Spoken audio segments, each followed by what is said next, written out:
Hello, my name is Joanna Duval, and it gives me great pleasure to be sitting here with Joy Schaverien, who is the author of the book Boarding School Syndrome. And she's here just to have a chat with me, give a taster of a talk she's going to be given later in the year in Oxford that I will be chairing. So welcome, Joy. Well, thank you very much, Joanna, and I'm very pleased to be here. So the boarding school syndrome is a term that you actually coined, and it does have huge clinical, social and political implications currently, as well as for many centuries before. Perhaps you could say a little bit about what you understand the boarding school syndrome to be. Yes, well, I came to develop that term because, first of all, I noticed with my clients that a number of them were telling me they'd been to boarding school, and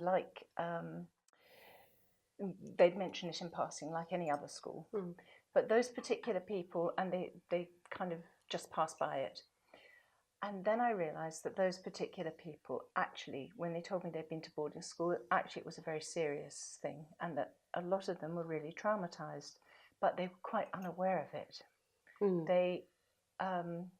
They suffered. Very often people come with relationship problems, difficulties in parenting their children that occur quite late in their lives. So they don't immediately notice that boarding school has had an impact on them, and many clients come with other presenting problems. They do not realise that boarding school is the foundation, really, of the disturbance that they bring. And that's connected to a sort of state of dissociation that they have to get into in order to survive the boarding school. I think that's right. I mean, I came up with 4 categories, really, the ABCD of boarding school syndrome. And these are aspects of the trauma of being separated from their parents, of being sent away to boarding school.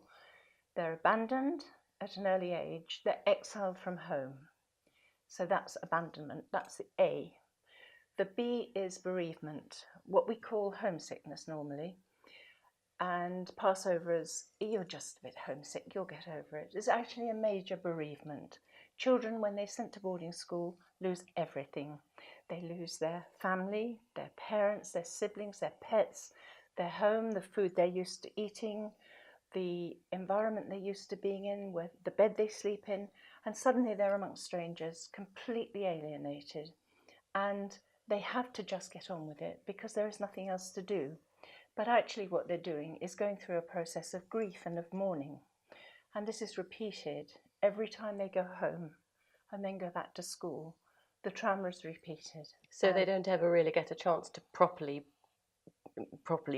be bereaved and properly mourn, because they're having to redo it every term.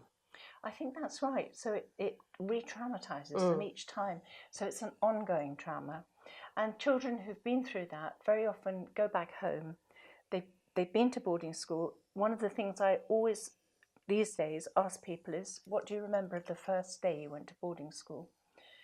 And people either remember it vividly or else they can't recall it at all. And that is because it's traumatic. People remember the shock of being left. And children go to prep school at 7 or 8 years old. And if you think how young a child of 7 or 8 years old is, like most of us have children, grandchildren, people we know of that age.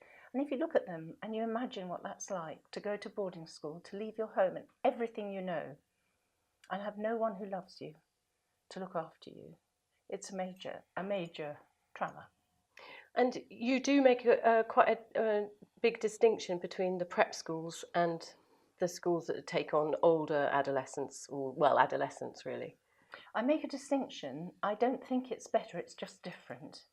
I think the major abandonment is not quite so traumatic for some older children. Children who go to public school at 13 or to a senior boarding school at 13 are sometimes better able to cope with it than the little children. But I've met an awful lot of people, some of them still at school, who have are not really able to process what's happened to them.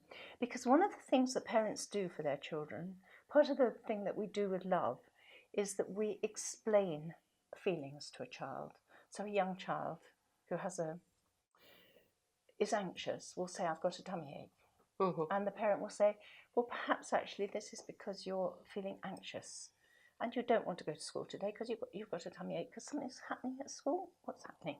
So a tuned parent will do that, and that comes from love. In a boarding school, no matter how good they are, and they are better these days, there's counselling, but children are jollied along and told, well, yes, it's all right, but you'll be all right in a couple of days.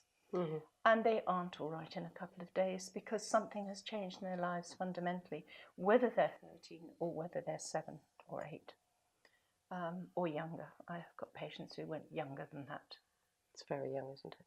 4, 5. Mm. So that's A, B. So C? C is captivity. Children in boarding school are captive.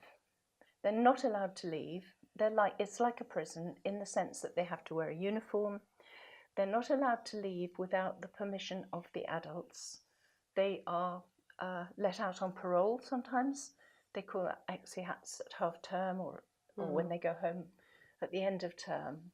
But they go back to prison again. And that's the shock for many of them, that the first term they think, well, this is really bad, but my parents are coming on so-and-so.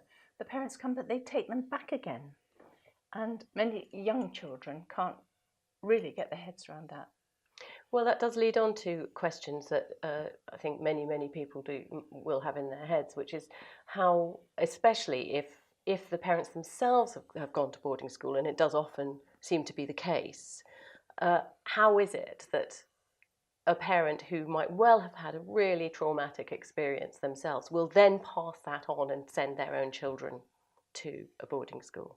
It's really strange, that, isn't it? You would think they wouldn't do it. But actually, in many families, it's a tradition. And many fathers especially have the attitude that, well, it never did me any harm. So, it'll make a man of him or her. It makes a man of women too. And so what they learn to do is disassociate. Children learn that at school very young. Like, no one's going to come when you cry. So you cry under the covers.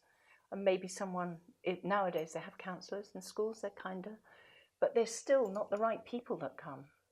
And so the child learns not to attend to their feelings. And this has wider implications. This has political implications because many of the people who govern the country in Britain went to these schools as children. They went to prep school. They then went on to Eton or one of the big public schools, and they then usually go on to one of the major universities. So they're in this system all the way through. And one of the things they learn as little children is to disassociate. They learn that because their feelings are not accounted for. And if they show emotion, they get bullied for it. Because the stronger children bully the weaker children because they show vulnerability, and the child, the bully, the child that becomes the bully or the child that's controlling that child, doesn't want to see their own vulnerability reflected in somebody else. And I think that has implications for society where such people govern the society and make policies about people who are less privileged than themselves. So I think it has wide implications. You mentioned, you made a comment about even the girls' boarding schools become men. Can you unpack that a bit? Yes, I think the system is a masculine system. Today maybe it's rather different, but girls' schools were originally, girls were sent to boarding schools in order to become the mothers of the next generation of men. And the system is very hard and very male. And women and women's bodies are, even in girls' schools, are really rather taboo. They're frightening because girls could get pregnant if they escape, so they have to be really kept under control. They do things like they have periods and they have breasts that develop. all of this is kind of chaotic and out of control, and it's not valued in the system, which is kind of rigid and kind of based on a tradition that was established originally for men. You mean the sense of one's blossoming body is not valued? It's not celebrated. And would that also be true in the boys' boarding schools? Absolutely. As well? And I think one of the things about the older children going to school is that their sexuality is not valued, and so their experiments, their learning of sexuality is distorted. Really, they're not in a loving environment where their beginnings of sexuality can be accepted, can be valued, and can be delighted in. They're in a place where sexuality gets abused and distorted. Clearly, being at boarding school is and can be an extraordinarily traumatic experience that is held out of mind by many people. However, I imagine that there are also people who actually have had a positive experience of boarding school for all sorts of different reasons. Yes, absolutely. I think it's really important to say that. There are people who have said to me that boarding school has saved their lives. You know, people who come from very disturbed homes, and for other reasons. And some people just get on with boarding school. People who are very good at sport or at music, and boarding school kind of can give them huge benefits in that way.